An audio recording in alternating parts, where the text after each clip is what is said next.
Hey guys, today we're going to be looking at my top mid picks for this patch. There are actually a lot of champions that I think could have made this list, but these are the guys I think are best for solo queue. So this number 5 spot could have gone to a lot of different people, but Zed has been up and down with nerfs and buffs recently, but I think he's finally settled down a little bit. One of Zed's biggest problems has always been that late game it becomes really hard to kill targets because they're either too tanky or they have some sort of defense to stop it. With Season 6 and the quicker games, the mid game is way more important, and this is where Zed is his strongest. The new build paths for Zed are still pretty good, his laning is good enough not to get pwned, and you can actually win most matchups, especially if you get an early lead. He still does that crazy amount of damage that we know Zed for. He's great at roaming and can really snowball a game by being aggressive, which is especially good in this meta. I guess the last thing to really touch on is that in general the common picks right now are all really good for Zed. He's not good against tanks, crowd control or shields, things like that, but he is good against others building damage. If Zed can kill someone, then it's unlikely that they will be able to kill him before he does, so he's really like an anti-carry, I guess, and we're getting carries now in top, mid and AD, so he's perfect for that.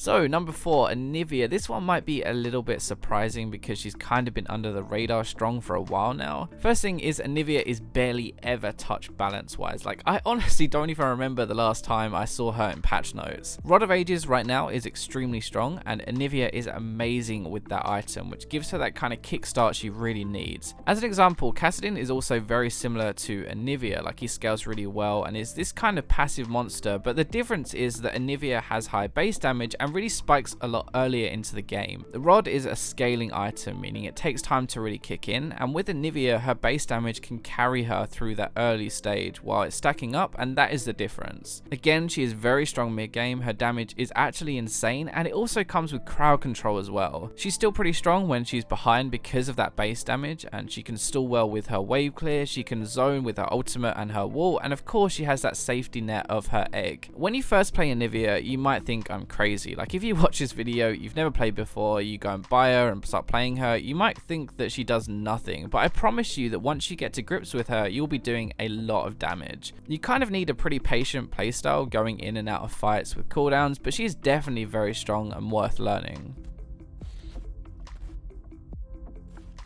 So number 3, Ahri. Ahri is probably the strongest mid champion throughout Season 5 for solo queue. She is pretty much everything. Good damage, good wave clear, mobility, roaming, can win lane, but still great late game as well. That all didn't just disappear with Season 6 either, and she's still a very solid pick. The reason I'm putting her at number 3 instead of lower is because of how much I think she can carry a game by herself. Now if you go a very damage heavy build, you have a ton of damage obviously, and can easily kill someone from basically full health. This means that her roaming is ridiculous, and not only that, but she can pick or catch people and snowball the game that way. She is actually very similar to Zed in a way, I guess. She's very strong mid game and is going to win the game really by roaming around, catching people and killing them to create that advantage. The difference between Ahri and Zed, and the kind of reason I put Ahri over Zed, is that you can do all of that. You can snowball the game, you can win that way, but if you don't manage to, then it doesn't actually matter because you're still incredibly strong late game. This is why she's such a solid all around pick. Like, you really can't go wrong with Ahri, and the Season 6 playstyle fits really well with her too.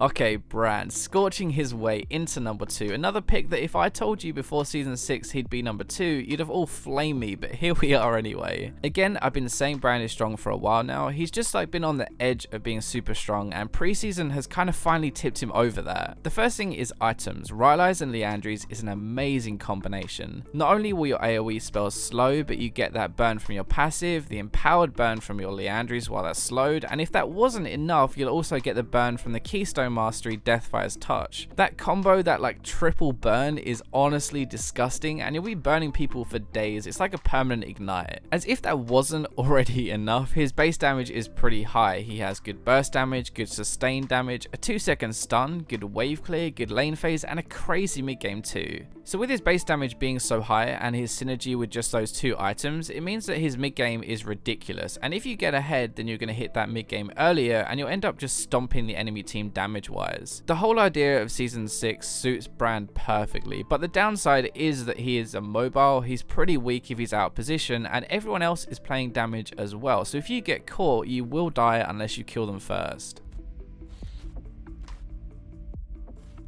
So, drumroll number 1, Twisted Fate has been around for a while in solo queue. I've always called him like the solo queue hero, and that's not really going to change with any season just because of his kit. The preseason though has actually been really good to him in terms of items and playstyle. Now first up, the items. So cooldown boosts are even better right now, which he wants to rush anyway, and his other core items haven't been hurt either. The other item is Rod of Ages. Yeah, it's not standard, it's not kind of the norm I guess, and I'm still testing it out, but I think it's actually really strong on him. Now TF has good base damage anyway, which carries your damage while Rod is stacking, a lot like why we are building it on Anivia, and ultimately it makes you stronger, tankier, and it even helps with your lane phase a little bit more. Like, what more could you want from an item? The other big thing is just how the game is right now. It's very early to mid-game focus. It's about getting a lead and using it to snowball other lanes. Now that's the big thing about the preseason. A lot of it is focused around winning your lane, but with TF there isn't that pressure at all, and that's why he's so good. You can go even in your lane, and because of your ultimate you can start to snowball other lanes anyway, and that's the great thing. Like, you don't have to win your lane to have a huge impact around the map. That's why he's my top pick right now. He's great at helping other lanes, great at taking towers, has great damage, and can have a huge impact by himself, better than most champions. So when we're looking at honorable mentions, I think there are two that fit the same kind of playstyle as the ones we've already been looking at, and they are Lux and Vel'Koz. These two are very pokey, they're very kind of Brand playstyle. You kind of passive early, you're farming up, and then you have a really strong mid game. So while we have all of these mages coming back into the meta, I personally think that we're actually going to see quite a few anti-mages coming back in, things like Talon, maybe Annie and Diana, who have a lot of burst damage quite early, and they can actually punish these mages for sitting back and trying to farm up their items. Anyway, I hope you enjoyed this video, and if you did, remember to like and subscribe, but that's all for this time, so I'll catch you in my next video.